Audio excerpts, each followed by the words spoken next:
Olá.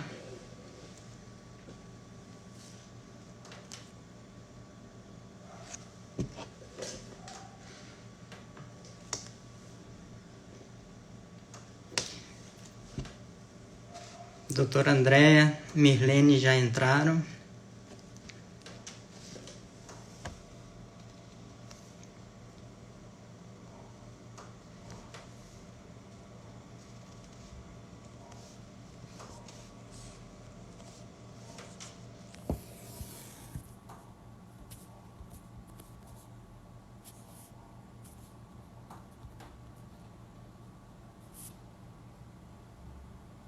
Aguardando a Mirlene solicitar para participar.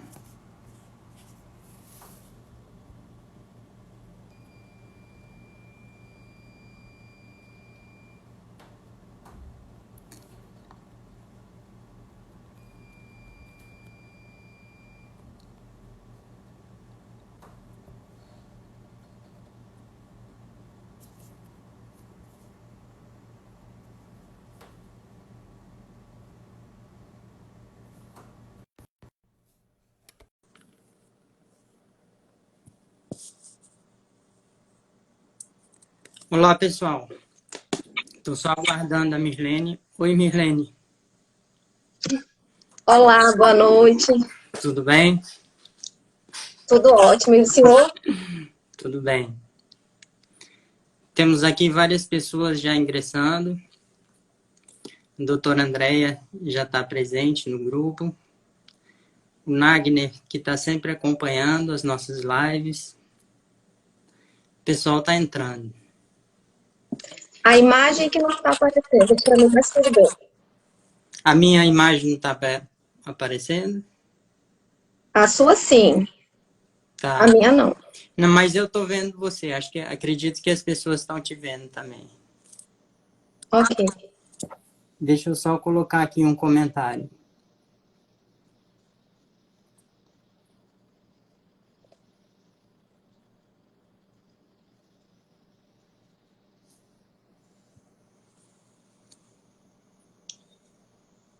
Isso. Fixar comentário. Ok.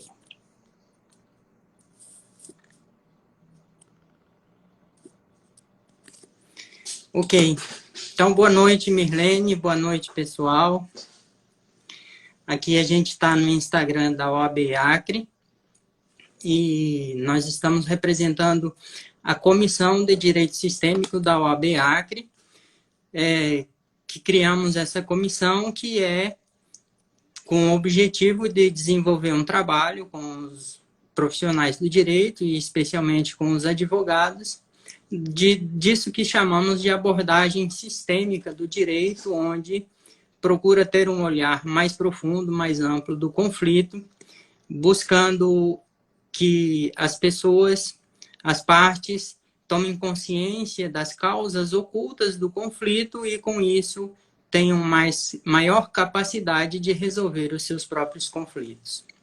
E, nesse contexto do direito sistêmico, nós também estamos desenvolvendo um trabalho com práticas sistêmicas na vara de execuções de penas e medidas alternativas, a partir do acolhimento da doutora Andréa Brito, que é a juíza titular da VEPMA, e também com toda a cooperação, auxílio da Mirlene, que hoje está aqui para nos acompanhar, que é servidora da VEPMA, do Tribunal de Justiça na VEPMA, e também com o apoio da desembargadora Eva Evangelista, que é a coordenadora do Programa de Mulheres em Situação de Violência Doméstica do Tribunal de Justiça.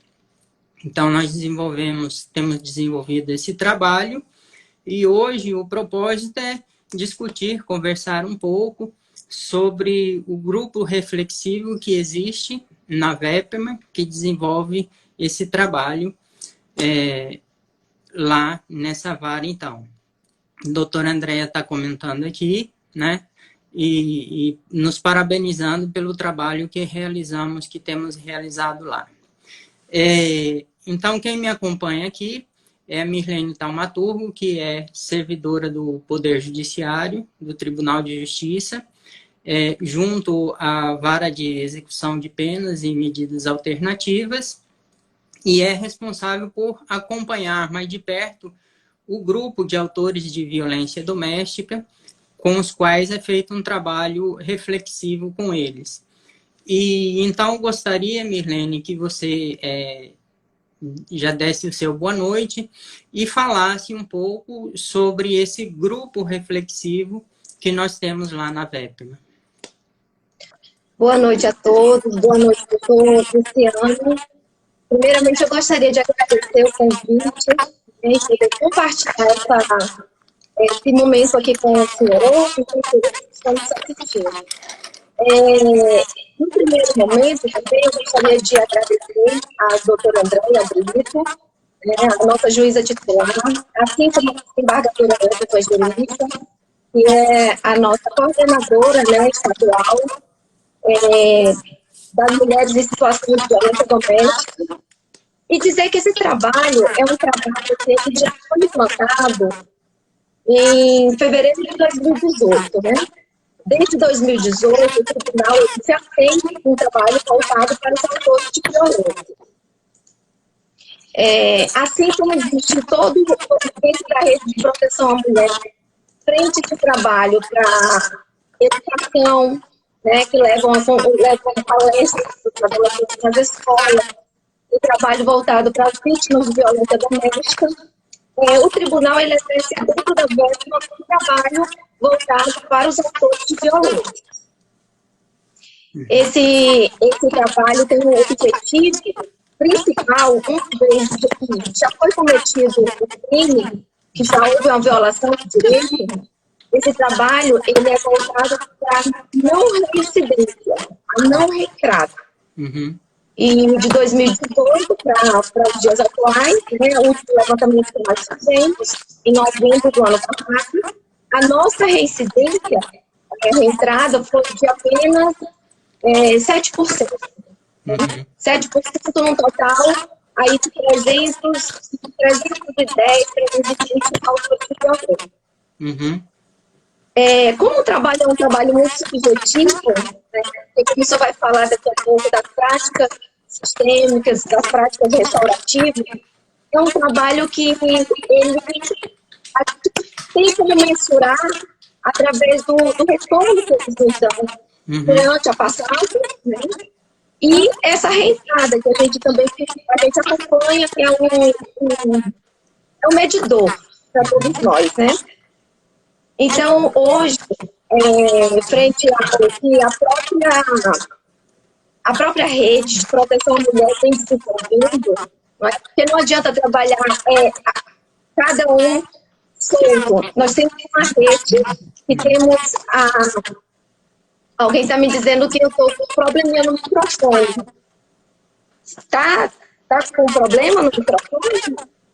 Você está conseguindo me ouvir direito? Está um pouco... Talvez dá um pouco de retorno. Experimenta com o fone. Vamos ver se melhora. Eu acho que vai melhorar. Isso. Mas nós entendemos perfeitamente o que você falou. Estão me dizendo que o seu está melhor do que o meu. O seu retorno, a sua... Mas está melhorou mesmo agora. Melhorou? Então tá. Então, esse trabalho, dentro da rede de proteção, ele é um trabalho interligado, né? Coordenado pela desembargadora Eva, ele é um trabalho muito interligado. Então, como eu falei, desde o trabalho feito nas escolas, o trabalho feito com as mulheres vítimas, e o nosso, que é o grupo reflexivo. O ENTRE, com 2 anos já com esse trabalho, agora no mês de abril, foi alterada a lei. A lei, ela orientava, ela determinava que o juiz ele podia encaminhar os autores de violência para grupos reflexivos. E agora, no dia 3 de abril, foi sancionado que agora é obrigado. Eles têm obrigação de participar de grupos atendimentos individualizados. Então, tem alguém me dizendo que ainda está com microfonia, mas vamos dar uma olhada. Melhora. Vou até desligar aqui, eu acho que é alguma coisa ligada ao meu computador. Então, teve uma alteração da própria lei, né? Hoje eles são obrigados a participar de grupos, atendimentos individualizados com a equipe psicossocial. Então, assim, o que a gente percebe, e eu tenho conversado isso com o senhor, é que a gente tem uma mudança de comportamento, sim, né?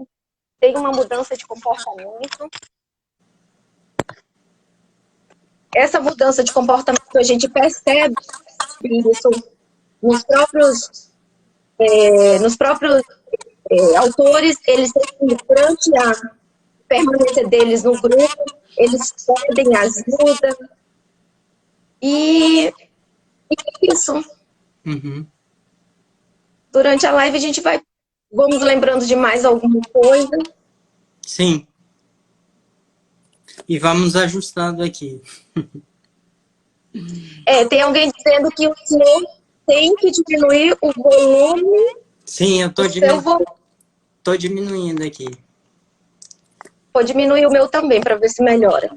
Isso.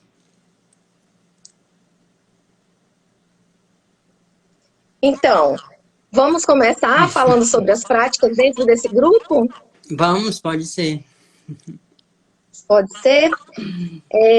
Eu queria, doutor Luciano, iniciar perguntando para o senhor o que lhe motivou, né, a trabalhar dentro do grupo de violência doméstica com os autores.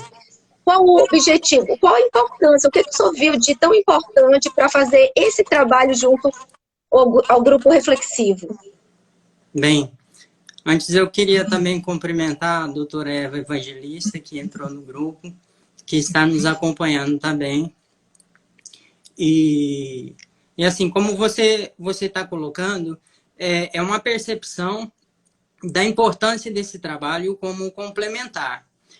Eu gosto muito de uma metáfora, que é de uma situação, eu que tenho filhos, né, imagino que grande parte das pessoas tem filhos, eu imagino assim, imagina você que você tem 2 filhos, um com 15 anos de idade e outro com 10 anos de idade. Ou seja, existe uma certa diferença entre eles. E você chega em casa e eles, por alguma razão que você desconhece, eles estão brigando, estão se agredindo, né? O que fazer numa situação dessas? Olha, o dado que eu dei é que um tem 15 anos e outro tem 10. Então, podemos imaginar que a diferença física, a proporção física deles é bem grande. E se você não intervir de forma imediata, corre-se o grande risco do que tem 15 anos machucar o que tem 10 anos. Então, você não pode ali esperar, querer fazer um diálogo mais aprofundado. Você tem que intervir e impedir aquela violência, né? Entretanto, não basta intervir no momento e impedir aquela violência. Certamente, os pais cuidadosos depois vão procurar saber por que daquela violência, por que daquela briga entre os seus filhos. Buscar as causas, né? Porque senão corre a uma grande possibilidade, se eles não encontrar as causas e não trabalhar essas causas, esses filhos continuarem se agredindo, não é mesmo? Então, é nesse contexto que eu entendo a importância dos grupos reflexivos. Porque esse primeiro ato, comparando dos pais que chegam e separam, evitam a agressão entre os filhos, é o trabalho que nós temos de extrema importância de várias instituições, que vem desde do uso da força policial para evitar os conflitos, evitar as agressões, evitar a violência doméstica, evitar a violência contra a mulher, quanto do trabalho do Poder Judiciário para conduzir, apurar essas agressões e estabelecer a sua devida penalidade, né? Então, esse é o trabalho, comparativamente, dos pais que evitam a agressão entre um filho menor e um filho maior. Agora, o grupo reflexivo, eu comparo como esse segundo trabalho dos pais que vão buscar uma conversa, um diálogo, um entendimento, e às vezes um entendimento em separado dos filhos. Primeiro conversam com um, vão procurar entender quais são as razões, o que aconteceu, o que motivou aquela briga, e depois com o outro, e depois talvez até com os dois. Eu comparo isso com o trabalho dos grupos reflexivos, né?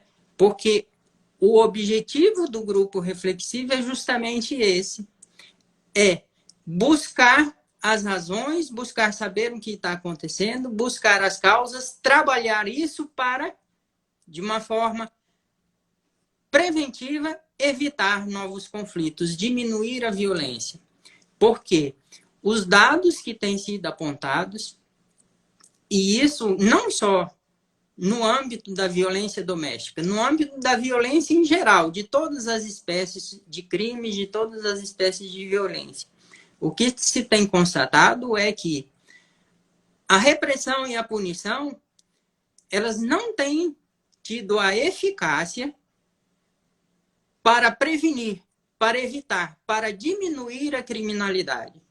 Então, você nos deu um dado importante que, durante esse período que nós temos, a reincidência tem de 7%. Nós temos na internet, quem tiver interesse pode acompanhar na internet, um documentário muito especial que é chamado O Silêncio dos Homens. Nesse documentário, vai se indicar que nos locais onde ainda não se tinha grupos reflexivos, a violência, a reincidência da violência era em torno de 60%. Ou seja, nos lugares onde os autores de violência doméstica não participavam de grupos reflexivos, mesmo tendo sido julgados e mesmo tendo cumprindo uma pena, mas não participando de grupos reflexivos, de cada 10 autores, 6 voltam a praticar a violência doméstica, a violência de gênero, a violência contra a mulher. E nos lugares onde as pessoas, os autores participam de grupos reflexivos, a reincidência cai para menos de 10%. Então, é justamente essa importância, e é a importância que eu coloco nessa metáfora, como os pais que se preocupam com os filhos e buscam ter um diálogo com os filhos para entender, compreender as causas, trabalhar essas causas e evitar novos conflitos e novas violências. E é muito importante que o poder público tenha compreendido isso e que, através da Lei 13.984, de 3 de abril de 2020, tenha sido alterada a Lei da Marinha da Penha para tornar obrigatória a participação dos autores de crimes de violência contra a mulher em grupos reflexivos. Então, é isso, dessa forma que eu vejo a importância dos grupos reflexivos. Olha só, doutor, hoje nós estamos falando aqui sobre violência doméstica, autores de violência. E aqui eu vejo o Lucas 68 fazendo uma pergunta e já até uma sugestão, acredito que para o Poder Judiciário, alguma coisa sobre como proceder com crianças e adolescentes com transtorno opositivo desafiador. O Judiciário poderia intervir nisso ou fica somente entre a família? Então, assim, já se abre um leque para outros questionamentos e outras práticas sistêmicas e restaurativas, né? Que Sim. também é um desafio na vara de família, na vara de infância, e assim vai. Mas hoje, como o nosso tema é autores de violência, nós vamos manter o nosso foco nesse, mas achei muito interessante a pergunta que ele fez. Quando o senhor fala dos dados, né, doutor? Dados de 50% a 60% de reentradas em tribunais onde ainda não se adotaram esses grupos reflexivos, né?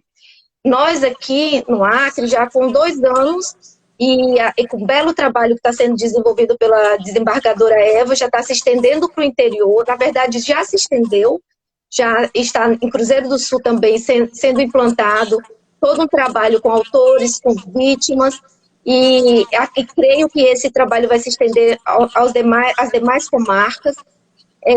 Nós já estamos à frente, né? Porque os demais tribunais agora vão ter que se adequar a essa nova alteração na lei. Sim. Vão ter que preparar equipe psicossocial, e se tiverem a sorte de ter um constelador como o senhor também para somar, que é um trabalho maravilhoso, belíssimo que o senhor desenvolve dentro desse grupo, né? Então eu queria lhe fazer uma pergunta, para que quem estiver nos assistindo ele possa ficar mais claro. O que são práticas restaurativas e práticas sistêmicas? Qual a diferença de uma para outra? Bem, as práticas, o que nós chamamos de práticas restaurativas são práticas que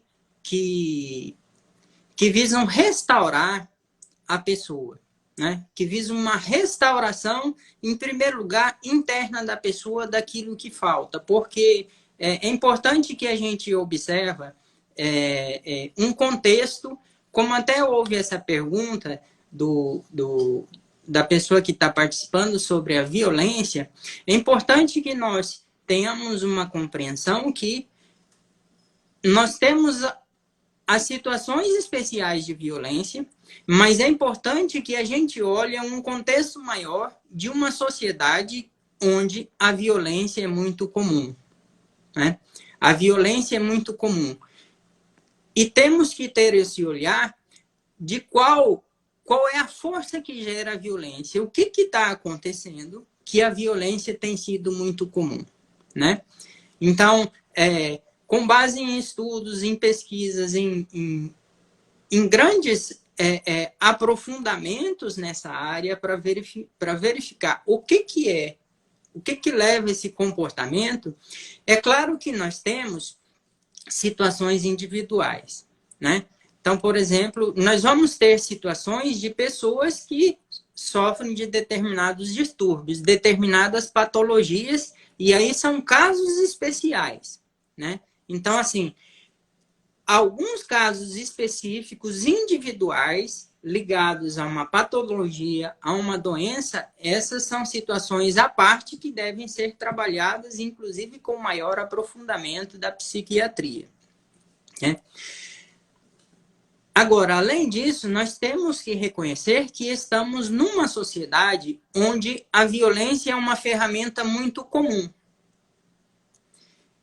E isso vem há muito tempo. E aí a gente já entra no olhar sistêmico. Porque o olhar sistêmico é esse olhar que busca as causas. Uma coisa não surge por nada. A violência não surge por nada. A nossa sociedade, como um todo, está muito fundada na violência, em instrumentos de violência, relações, todas elas, relações familiares, relações profissionais, enfim, de certa forma, estão muito calcadas na violência porque tem uma origem, tem alguma causa. O que é que faz as relações humanas estarem tão calcadas na violência? Né? E quando falamos nisso, não só da violência física, mas principalmente a violência psicológica, as várias formas de violência. Então, o que se tem se observado em estudos antropológicos é que nós temos vivido um modelo de sociedade, a humanidade tem vivido um modelo de sociedade que se chama modelo patriarcal. Ou seja, é identificado antropologicamente que há pelo menos 10 mil anos a humanidade está muito baseada nesse modelo patriarcal. O que é esse modelo patriarcal? De uma forma assim bem simples, é um modelo que está baseado na dominação de um ser humano sobre o outro. Então, esse é o paradigma que nós temos vivenciado há pelo menos 10 mil anos. O que nos interessa, de certa forma, é um ser humano dominar o outro. É isso que tem sido valorizado. É isso que, de alguma forma, culturalmente se construiu nos últimos 10 mil anos, a busca de um ser humano dominar o outro. E é nisso que se insere a violência, porque a violência é o mecanismo de um ser humano dominar o outro. E aí que entram as várias formas de violência. É por isso que falamos não só de violência física, agressão física. A violência, ela se dá de várias formas. Tem a violência física e a violência psicológica. A violência pode ocorrer por atos, mas também por gestos, por palavras e até pelo não dito, pelas não palavras. Uma forma muito comum, e especialmente nas famílias de violência, é a indiferença. Então, existe uma série de mecanismos de violência que são utilizadas nesse sistema patriarcal de um ser humano dominar o outro, exercer domínio sobre o outro. E aí entra a indiferença, a desvalorização, a manipulação, a opressão, a repressão, a sedução, enfim, diversas espécies de violência. E é claro que aí nesse contexto, o que ocorre? Num contexto de violência, de um contexto sistêmico de violência, vige nas relações humanas, de certa forma, uma lei do mais forte. Ou seja, aquele que é mais forte, que tem maiores condições de dominar e exercer, às vezes, uma violência psicológica sobre o outro, acaba se sobrepondo. E então nós temos os grupos que se sobrepõem uns sobre os outros. Então nós temos, geralmente, o adulto que se sobrepõe através de uma violência física ou psicológica sobre a criança e sobre o idoso. Nós temos o negro, o branco que, de certa forma, historicamente, se sobrepõe através de múltiplas formas de violência sobre o negro ou sobre o indígena. E nós temos, claro, o homem que se sobrepõe nas diversas formas de violência sobre a mulher. Então, aí sim, nós começamos a compreender as causas da violência, né? As causas sistêmicas da violência. E por que que aí, então, vige esse modelo do mais forte? E o que é o ser o mais forte? Né? Aí que está a importância da gente compreender. Se a violência, nas suas diversas formas, tanto física quanto psicológica, é a sobreposição do mais forte sobre o mais fraco, nós temos que nos perguntar o que é ser forte e o que é ser fraco. E aí nós vamos entender que, no modelo de sociedade que nós construímos, ser forte é ser forte fisicamente e intelectualmente.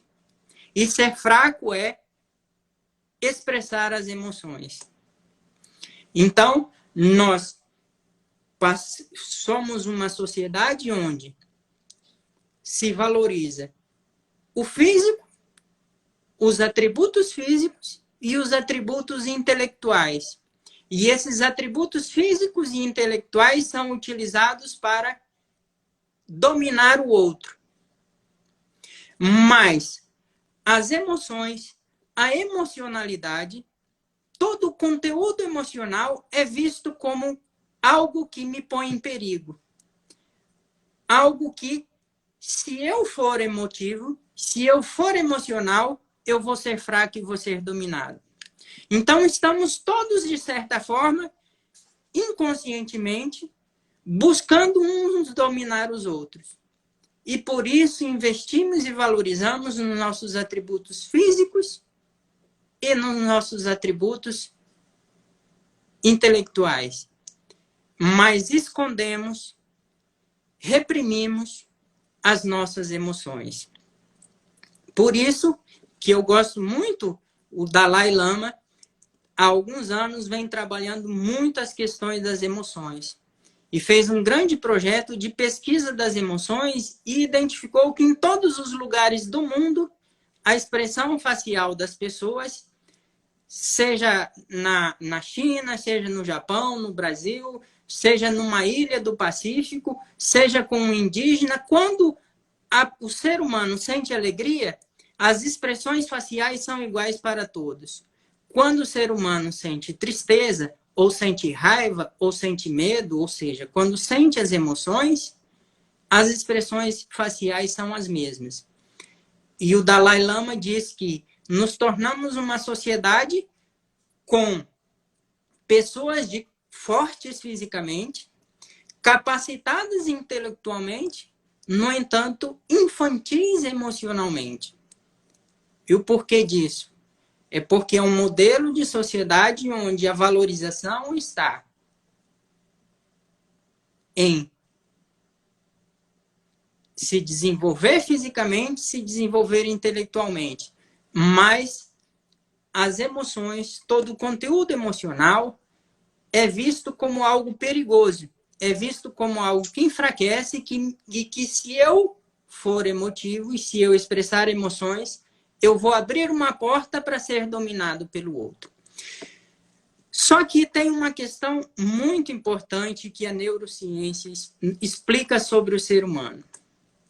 E aí é fundamental a gente compreender como tudo isso tem causado grandes distúrbios nas pessoas e tem sido e é talvez a principal causa da violência, de uma sociedade violenta.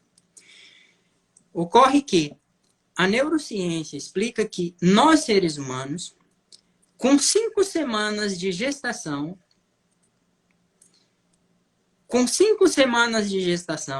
nós, seres humanos, já sentimos as emoções. Ou seja, cada um de nós, dentro da barriga da nossa mãe, a gente já sente as emoções. A gente sente alegria, tristeza, raiva, medo, ou seja, as emoções básicas. Na barriga da nossa mãe, a gente ainda não sente o corpo. E a gente ainda não sabe racionalmente que existe. Mas a gente já sente as emoções. A gente só vai sentir o corpo depois que nasce. E a gente só vai tomar consciência racional da nossa existência a partir do 2º, 3º ano de vida. Então você percebe que ainda na barriga da mãe a gente sente as emoções. Mas o físico e o racional a gente só vai sentir depois. E aí a gente compreende que é um modelo de sociedade que buscou ocultar as emoções naquela famosa frase de Descartes que é: penso, logo existo. Ou seja, tenho meu intelectual, logo existo, o que é um grande equívoco. Nossa parte intelectual se desenvolve a partir do 2º ou 3º ano de idade. Aí que ela começa a se desenvolver. Mas o nosso corpo emocional, as nossas emoções já são sentidas ainda dentro da barriga da nossa mãe. Então, o correto é: sinto, logo existo. Sinto, logo existo. E verdade. O que tem ocorrido? Então, somos uma sociedade onde temos que ser fortes fisicamente, desenvolvidos e capacitados intelectualmente, mas não podemos sentir e expressar as emoções.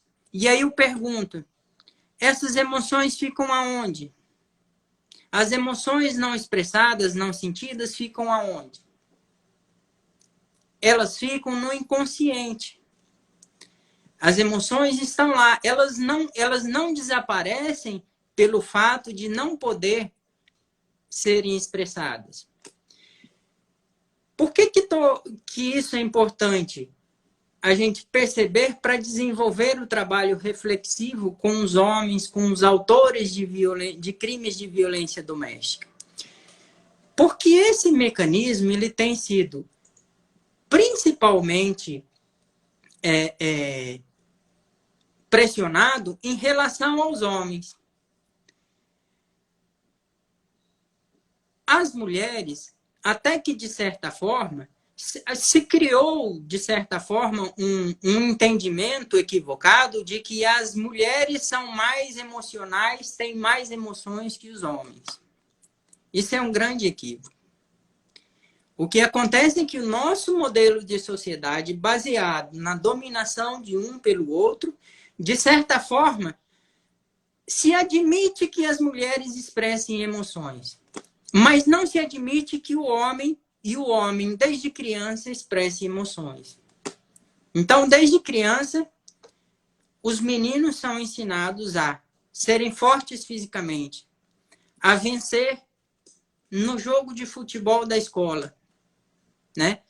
a desenvolver sua capacidade emocional. Mas não é permitido aos meninos expressarem emoções, expressarem medo, chorar, imaginando que não expressando essas emoções vão desaparecer como fumaça. Só que não é assim. Infelizmente, ou felizmente, não sei, não é assim. O que tem acontecido é que, de uma forma geral, todos nós, homens, mulheres, enfim, grandes, pequenos, de uma forma geral, todos nós temos reprimido emoções. Mas, principalmente, a exigência para reprimir emoções se dirige aos meninos. E aí o que acontece? Essas emoções reprimidas desde a infância, elas vão se acumulando, elas estão lá. E um dia a represa estoura. Em algum momento, isso se manifesta de forma descontrolada. Eu queria fazer uma observação bastante interessante, que é o seguinte: os homens cometem mais violência, e muito mais violentos. Os homens são muito mais violentos. Agora, e os homens matam mais também. Mas os homens morrem mais também. Os homens também sofrem muita violência entre eles. E os homens cometem mais suicídio. E os homens são os que mais têm vícios. E os homens são os que mais fazem uso de álcool e de drogas. Então, o que está... A questão que se pergunta, que se coloca assim, de uma forma geral, para todas as pessoas, né? Não excluímos todas as pessoas. As mulheres também sofrem com essa repressão das emoções, com esse modelo onde se vinculou ter emoções é ser fraco. Mas a pressão, ela, por ser maior em relação aos homens, tem levado, de certa forma, de modo geral, os homens a procurar, de certa forma, muitas vezes a morte. Muitas vezes viver perigosamente. E isso explica muito os homens serem muito violentos, manifestarem questões que estão no inconsciente, questões emocionais que estão no consciente e que nem eles têm consciência disso, nem eles sabem, mas manifestar de uma forma totalmente equivocada e descontrolada. O choro reprimido, o medo reprimido, a não permissão para pedir ajuda faz muitas vezes com que o homem crie uma estratégia de sobrevivência para ser um machão, para ser um insensível, para suportar aquilo e para ter um comportamento totalmente violento. contra as mulheres, contra os outros homens e contra si próprio.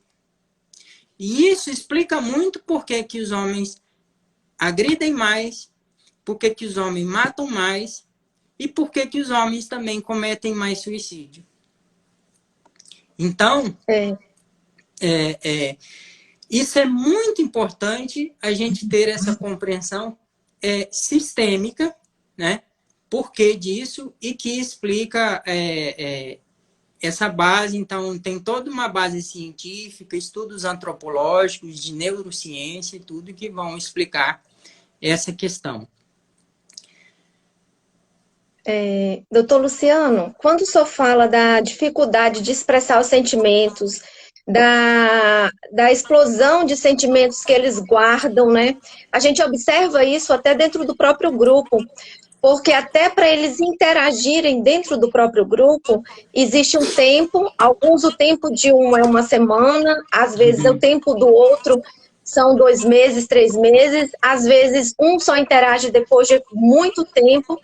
E quando eles vêm pedir socorro, né? Quando eles falam, olha, isso aqui eu não dou conta, geralmente quando eles criam um certo vínculo ali não digo um vínculo afetivo, um vínculo de confiança com Sim. quem está ali naquele trabalho diário.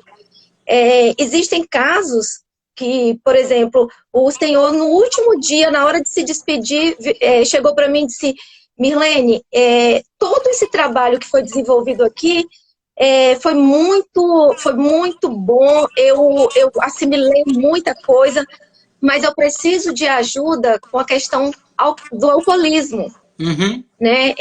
A pessoa, ela dá aquele grito de socorro, um pedido de ajuda e diz assim, olha, eu não consigo, não adianta eu sair daqui, acabou o meu cumprimento de pena, mas a partir de agora, eu vou fazer o quê? Porque ele sabe que se ele não tratar aquela dependência, ele não vai conseguir romper com esse ciclo, né? Então, eu percebo que, assim, os grupos reflexivos, eles são justamente para isso. O senhor tocou também num ponto muito, muito importante, a questão do suicídio, né? A questão do suicídio. Precisa se falar mais e ouvir... Desculpa, precisa se falar menos e ouvir mais. Sim. Às vezes, quando nós tocamos no assunto, nas questões mesmo do dia a dia, o que pode causar o suicídio, a gente escuta relatos de pessoas que já tentaram contra a vida, né? Tem um percentual, e dentro do nosso trabalho a gente tem os dados desse perfil, desse autor de violência doméstica, e uma das primeiras perguntas que a gente faz é essa: você já tentou alguma vez contra a sua vida?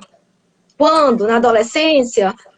Foi agora na separação? E geralmente a gente também quer saber qual foi esse tempo para a gente poder saber se ele está ali ainda conseguindo, né, se organizar naquela situação.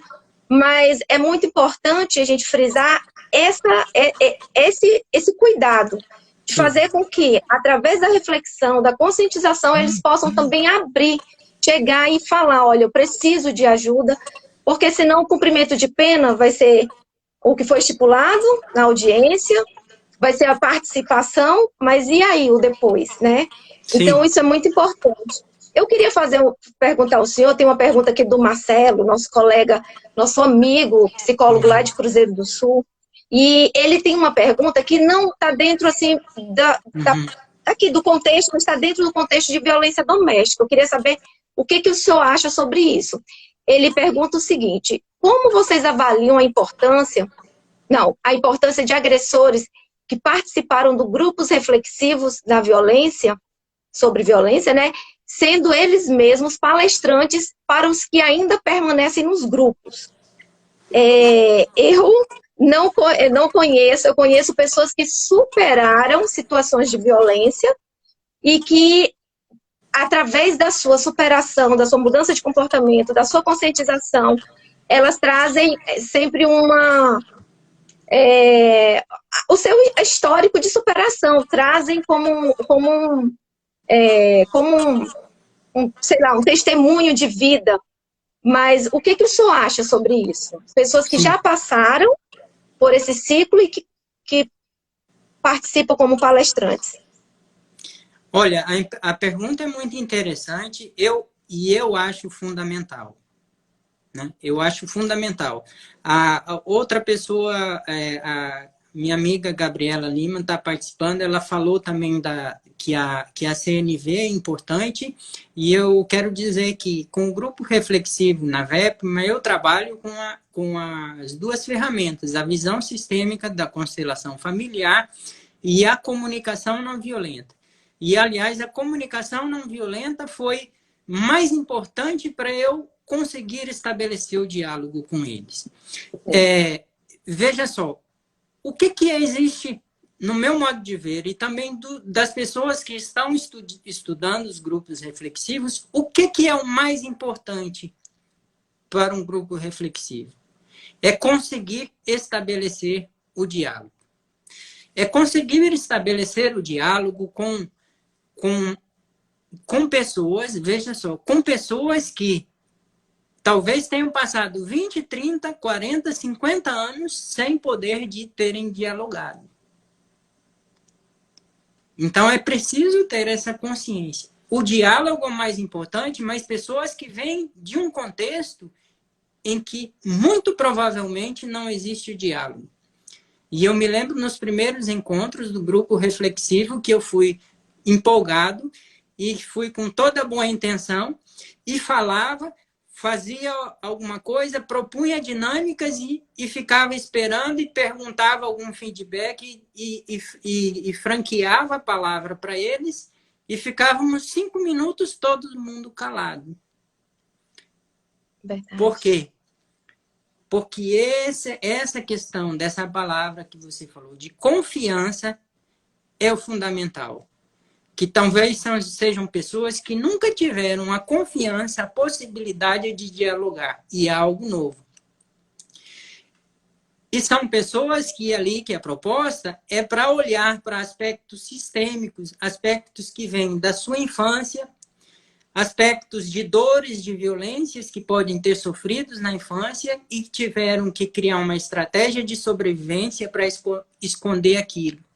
Ou seja, para eu não sentir mais aquela dor, eu crio aqui uma estratégia de sobrevivência para eu ser o agressor. E olhar também para aspectos que são padrões sistêmicos, padrões familiares que estão repetindo. E, às vezes, é muito difícil reconhecer que a pessoa está repetindo aquilo que ela conheceu. Porque, às vezes, a pessoa conheceu algo através de seus pais, de seus ancestrais, e mesmo que aquilo tenha machucado, é o mundo conhecido dela. E ela acha que o mundo é ser assim. E é muito difícil, assim... Não vou falar, bem, não gosto de falar a palavra difícil, mas é um tanto complexo e temos que ter mecanismos adequados para estabelecer um diálogo com essa pessoa onde ela possa falar sobre isso, sobre suas questões emocionais, sobre seus traumas emocionais e sobre seus aspectos sistêmicos, o seu mundo conhecido. E é dentro disso, então, que entra a pergunta que é Marcelo que fez. Marcelo Raião. Que já tem sido assim, algo trazido pelas pessoas que estão estudando os grupos reflexivos, o impacto e os resultados dos grupos reflexivos. O que tem se colocado?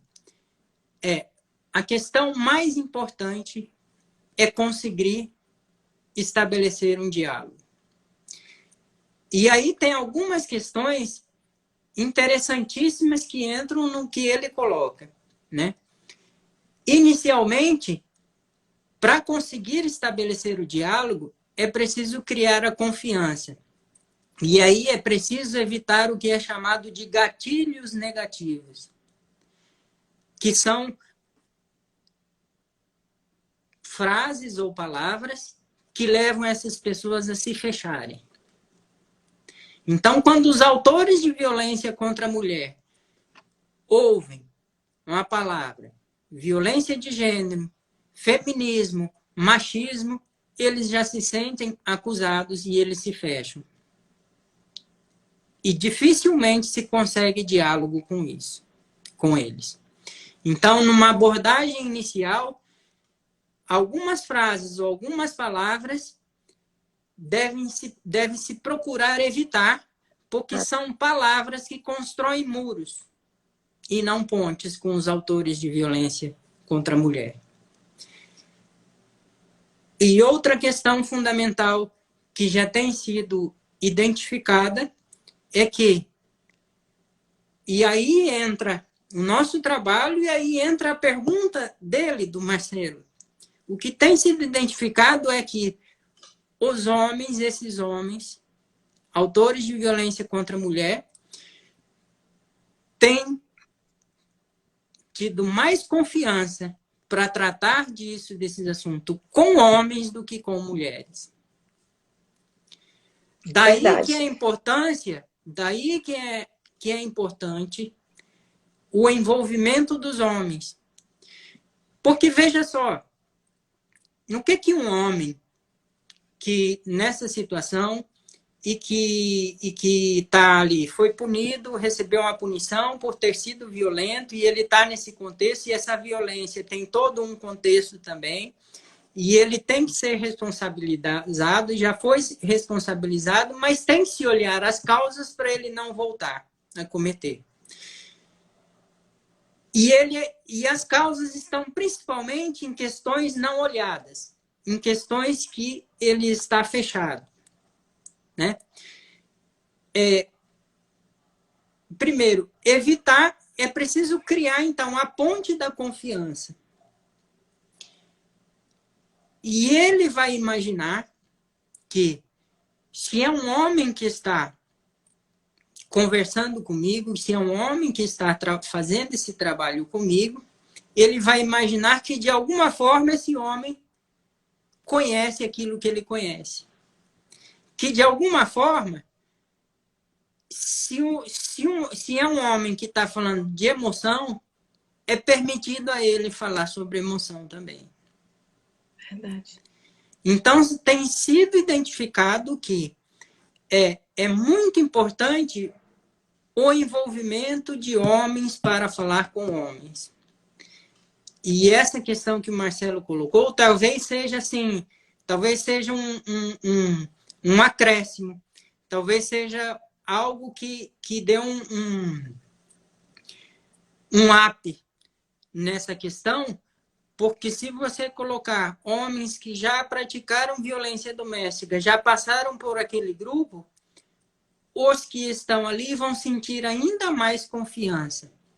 E essa confiança é fundamental para se iniciar o diálogo. E você sabe, você já participa há anos desse grupo reflexivo, eu também já tenho experiência, a gente sabe que no momento em que se estabelece a confiança, eles se abrem. Verdade. No momento, eles podem começar calados, resistentes, totalmente fechados. Mas são homens fortes que carregam uma criança ferida dentro de si. Que carregam questões emocionais que nem eles sabem e que estão fazendo de tudo para esconder. Em um momento em que eles têm a confiança, eles se abrem. E aí você sabe, às vezes se abrem e não querem parar de falar, porque talvez nunca teve oportunidade de falar, e aí se abrem mesmo, e aí é muito bonito quando isso acontece. A Gabi Lima, ela colocou uma frase aqui muito importante. Ela colocou o seguinte: o espaço para escuta empática é fundamental. Se não houver essa escuta, se não houver essa empatia, o trabalho não vai acontecer. O resultado proposto ele não vai ser alcançado. E uma das coisas que eu queria reiterar, doutor Luciano, principalmente quando a gente fala assim, o grupo é reflexivo, ele supera um determinado comportamento, mas ali também a gente está formando multiplicadores. Sim. Porque aquele que absorve tudo que foi dito, ele consegue interagir, consegue refletir, reconhecer a atitude que teve, ele passa a levar o aprendizado a outros ambientes. E isso eu falo por quê? Porque quando eles, às vezes, vão se despedir, já escutei, como o senhor mesmo falou, homens chorando, dizendo assim, eu cheguei aqui me sentindo tremendamente injustiçado. Saio daqui ciente do meu erro e consciente de que jamais eu vou voltar a praticar tal erro. Vou fazer de tudo para que isso não venha acontecer. E, Mirlene, estou levando o que eu aprendi aqui para o grupo que eu tenho, de repente, um grupo, sei lá, de cunho religioso, um grupo social, um grupo familiar, mas eles sempre fazem questão de dizer que eles também estão colocando adiante aquelas informações, tudo que está sendo absorvido ali. Eu queria perguntar para o senhor, se no trabalho que o senhor desenvolve, né, que nós desenvolvemos, quais são as técnicas, como que essas técnicas que o senhor utiliza para que o pessoal de casa possa conhecer um pouco mais? Bem, eu utilizo basicamente a constelação familiar e a comunicação não violenta. Não vai dar tempo assim de falar sobre elas, porque nosso tempo já está acabando também. Mas eu utilizo basicamente essas duas ferramentas. Fazemos práticas com eles, dinâmicas, onde eles possam se expressar, possam interagir, onde a gente olha para a sua família de origem, onde eles possam expressar emoções, as suas necessidades, enfim. Então, basicamente, essas duas ferramentas. A partir desse trabalho, eu até criei uma expressão que se chama empatia sistêmica, né? E estou desenvolvendo, estou procurando me aprofundar e desenvolver e escrever sobre isso, sobre a empatia sistêmica. E agora, assim, uma última coisa que eu queria acrescentar é que é importante também, é importante continuar esse trabalho, aprofundar os grupos reflexivos, e é importante que no futuro surjam práticas que busquem trabalhar com a família, de uma forma sistêmica e restaurativa com a família, porque há muito disso. E há uma frase, uma vez, me falou que, assim, estava gostando muito do trabalho, refletindo muito, mas ele via que, assim, quando voltava para casa, para todo aquele ambiente, para aquela toda a situação de agressividade entre os membros todos da família, entre todo o sistema familiar, ficava difícil conciliar isso, e eu acho que é uma questão fundamental, né? É uma questão fundamental, a violência perpassa por todos. E é claro, como eu disse, ela se manifesta naquela lei do mais forte. O que é mais forte acaba se sobrepondo nesse contexto. De fato, o nosso tempo está acabando. A gente tem 1 minuto, mas eu queria te agradecer muito, agradecer novamente a doutora Eva Evangelista, desembargadora, a doutora Andréa Brito, titular da VEPMA, e agradecer você, Mirlene, por todo o seu trabalho, pela sua participação aqui, né? E esperamos continuar e expandir o trabalho. E aí eu deixo para as suas palavras para se despedir do pessoal, a quem nós também agradecemos todos os participantes. Eu já vi que a Alexa colocou que devemos repetir, então já tem pedido de retorno de uma outra live. Doutor, eu gostaria de lhe agradecer a oportunidade, dizer que é um prazer trabalhar com o senhor, que tudo que a gente faz com muito amor e dedicação, os resultados eles acabam sendo alcançados mesmo quando não dependem da gente.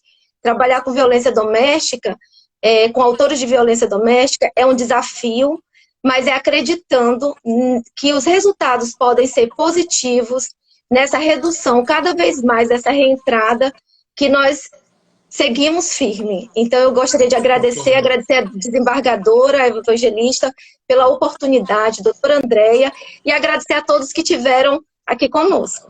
Ok. Muito obrigada. Então, obrigado, pessoal. e nos despedimos nesse momento. Um abraço a todos.